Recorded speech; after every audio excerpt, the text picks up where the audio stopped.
Hi everyone, my name is Sandy Kemsley. I'm not a doctor or a microbiologist. I'm an engineer who works with business process automation software, and I like to tinker with things. I'm also concerned for my own health and that of others in the current pandemic situation.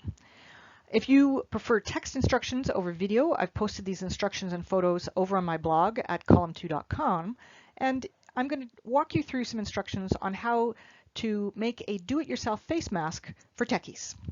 It's not just for techies, but there's a techie theme to it.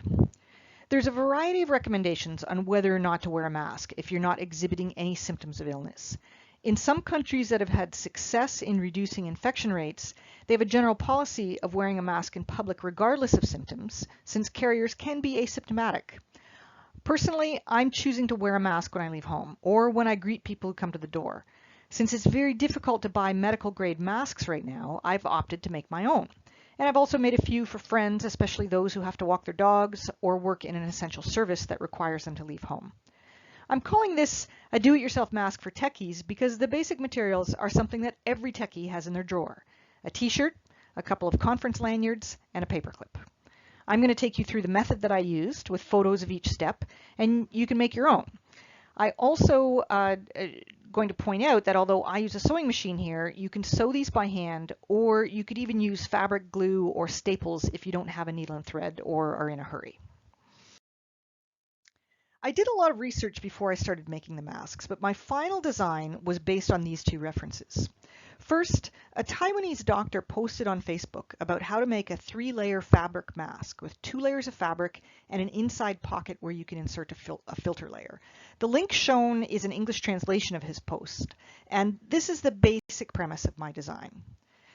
Secondly, there was a study that was published that compared different readily available materials different readily available household fabrics against medical grade masks to see what worked best. And believe it or not, a double layer of t-shirt fabric worked pretty well. I went through a lot of different iterations to try and make the materials something that a lot of people would already have. It's hard to get out shopping these days. And based on the suggested materials from the references, I started with a large t-shirt from my husband's collection of many that I have brought home to him from conferences. To all of you vendors who provided me with t-shirts in the past, we thank you.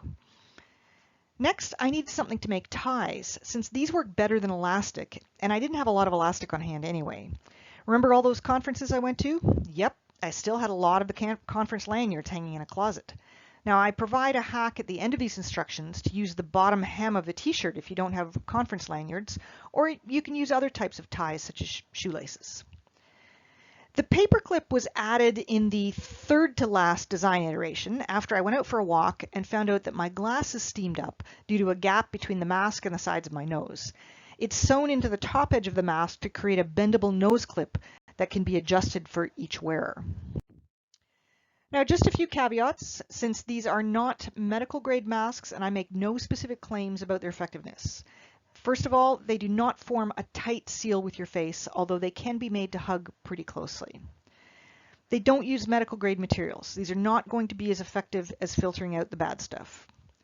And in general, these masks might not provide complete protection. If you have medical grade or N95 masks at home, you could use those and they would be better than these. But I recommend that you donate those medical grade and N95 masks to your local healthcare organization so that frontline doctors and nurses are protected. All in all, these masks are not perfect, but I believe that wearing a do-it-yourself fabric mask is better than wearing no mask at all. Okay, let's get started with the basic measuring and installing the nose clip first. Here's the fabric pattern. This is really simple. It's a 20 centimeter by 37 centimeter square cut from a t-shirt. Depending on your t-shirt size, you'll probably get 4 or 5 of these out of a single shirt. If you're using a double knit material like a t-shirt, then you don't even need to hem the edges because it doesn't ravel at the edges very much. If you're using a different fabric that will ravel, then cut it slightly larger and hem the edges so that the finished square is 20 by 37 centimeters. I like to optimize the process, so I opted for the t-shirt with no hemming. Next, standard sized basic paperclip. I don't have a lot to say about this, except that the first paperclip version that we used was a larger paperclip and the wire was too stiff to easily bend while adjusting. So I'd recommend going with the regular small ones. Next thing is to straighten the paper clip. Mine ended up about 10 centimeters long, but plus or minus a centimeter isn't really going to matter. Putting the paper clip aside for the moment, here's how to fold the fabric to prepare for sewing. The 20 centimeter length is actually the width of the mask from side to side on your face, and the 37 centimeter length allows you to fold it so that the two ends overlap by about 1 centimeter. In this case, I've overlapped by about 1.5 centimeters, which it means that the total height of the mask is 17 centimeters, which is 37 over 2 minus 1.5. I use these measurements because they fit both myself and my husband, so likely work for most adults. If you're making a mask for a child, then measure across their face from cheekbone to cheekbone and replace the 20 centimeter measurement with that.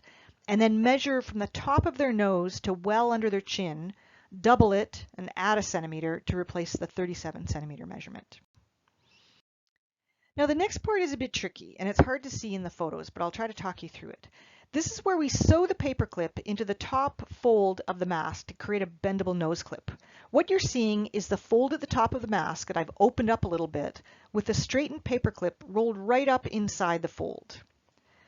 Now to prepare for sewing, I pinned the fabric below the paper clip, pushing the paper clip right up into the inside of the fold. So in this photo, the paper clip is inside the folded material above the pins, and you can just barely see it. It's making the fabric roll a little bit at the fold. Now we move to the sewing machine, and I would like to give a shout out to my neighbor Burl, who loaned me her sewing machine about a year ago and then has never asked for it back, so I've been using that. But you could do this with hand stitching as well. After having done this a couple of times, the part with the paper clip, I almost think that hand sewing would be easier because this is a bit finicky on a machine. And the feed mechanism on most home machines don't work that well when you have something stiff like a paper clip inside the fabric. But I've done mine all with the machine so far. Now, if you're using a sewing machine, you're going to have the paper clip right in the middle, so you want to put the zigzags foot on and set the width of the zigzag stitch to as wide as it goes, so that the two sides of the zigzag stitches will go on either side of the paper clip. So start sewing and guide it through so that the little fabric covered paper clip in the middle is right in the middle, and then the stitches go either side. Go to the left on the main part of the fabric, and it'll go to the right, which is off the fabric, but the stitch will complete on that side and will bind its way around the paper clip as we go through. Now, that might not have been the best explanation, but here's what you end up with. The straightened paper clip is inside the fold at the top of the fabric, so it's folded inside the fabric, and then the zigzag stitches go around it on either side, so it completely encloses the paper clip with fabric. Now, if we turn that around and tilt it up, you can see we now have this bendable, what's going to become our bendable nose clip. This is looking from the top of the mask, and you can see the paper clip is completely sewn inside the fold of the fabric, so that when you bend the paper clip, it's going to let you then mold the mask to fit it around your nose. Now, if you have fabric glue, you could definitely try to put the paper clip in that way. I haven't tried that, but you could try that, or as I said, you could hand sew it in place. So here's what you have now, and I have to say the hard part is over. Getting that paper clip into the top is probably the hardest part. You have the folded fabric like we saw earlier with the straightened paper clip sewn inside the top fold. That's what you're seeing along the top edge here. So you're going to lay your fabric out like this again for the next steps and have your overlap of about 1 centimeter or 1.5 centimeters in the middle. You can see I folded it open a little bit so that you can see that. So now we're going to add the ties and stitch the sides of it. As I said, I use a sewing machine, but you could do all of this with hand sewing, or you could use some kind of craft adhesive, such as a hot glue gun or fabric glue. You could even staple it together, although if you do that, make sure that the smooth top side of the staples are facing inwards towards your face on the inside of the mask so that they don't scratch your face. Here's where the conference lanyards come in, and now who doesn't have a couple of these hanging around?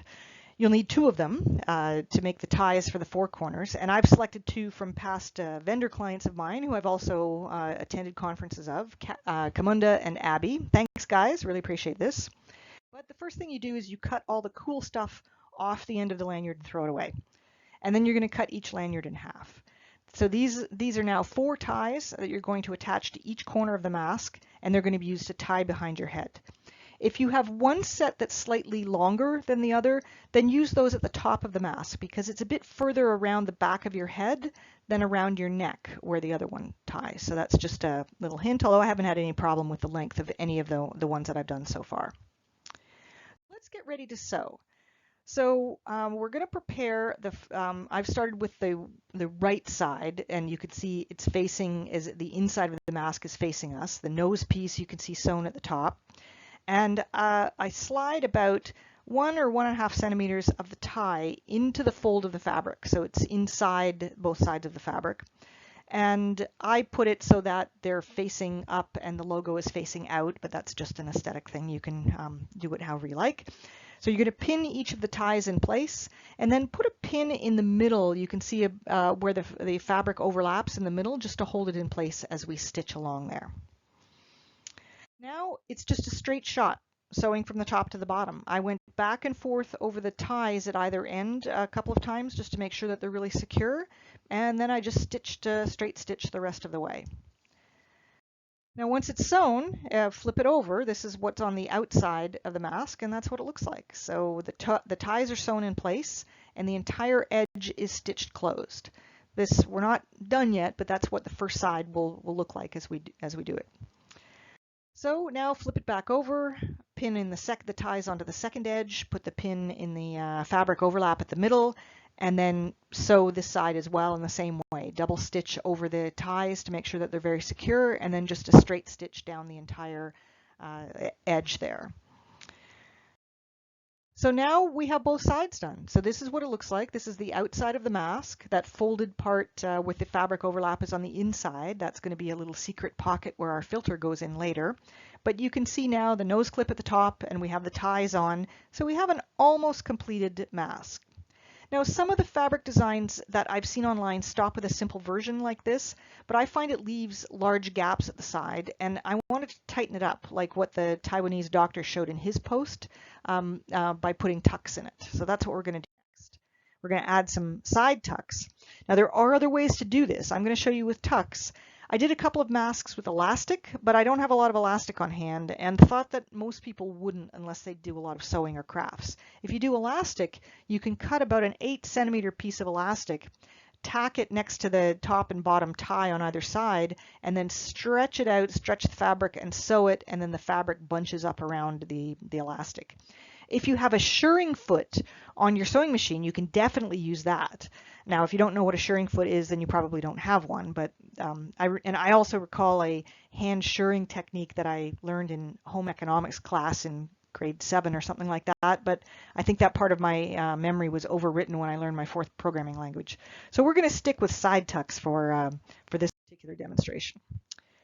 So basically, I want to reduce the 17-centimeter height of the mask that's going to be required to stretch from nose to chin down to about 10 centimeters at the side. So it will still, it's like I'm putting 2 pleats into it. So it will open up, it'll still be 17 centimeters in the middle, but at the sides it's going to be 10 centimeters. So I added these 2 sort of largish tucks or pleats, angling them in slightly, and then pin them in place. So this is the inside of the mask. You want to do them this way so that the mask will pleat out away from the inside. So you'll see what I mean. So now if we flip the mask over, it's still just pinned here, but you can see the pleat will push the mask out away from your face towards the center. So now we're going to sew that in place. So I just went back, I stitched over top of those 2 pleats, stitch back and forth across them. There's not going to be a lot of strain on them, so you could hand sew them if that's easier. They're a little fussy to get into the machine just because the fabric is really bulky, but that's what it looks like on the inside of the mask after we've done all the stitching of the tucks. And then when we flip it over, that's what it looks like on the outside. So that's one side that's completely finished now. Now you do the same on the other side.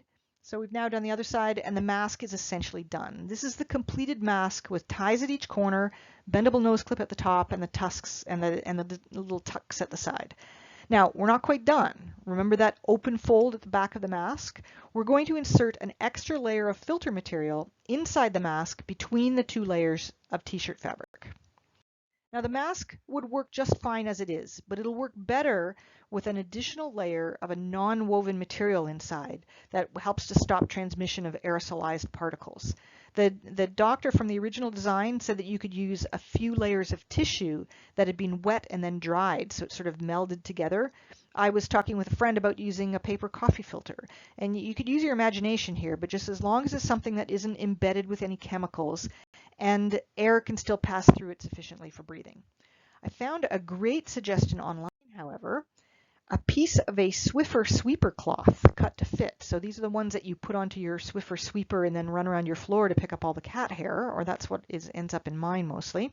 This is unscented, likely contains very little in the way of any harmful chemicals, although I might try out a few other things here. It is removable. You can take it in and out of the mask as you prefer. Now, with the inside of the mask facing up, open the pocket that's formed by the overlapping edges of the fabric that we left across the middle of the mask. This is where the filter is going to go, and then the fabric is going to close around it.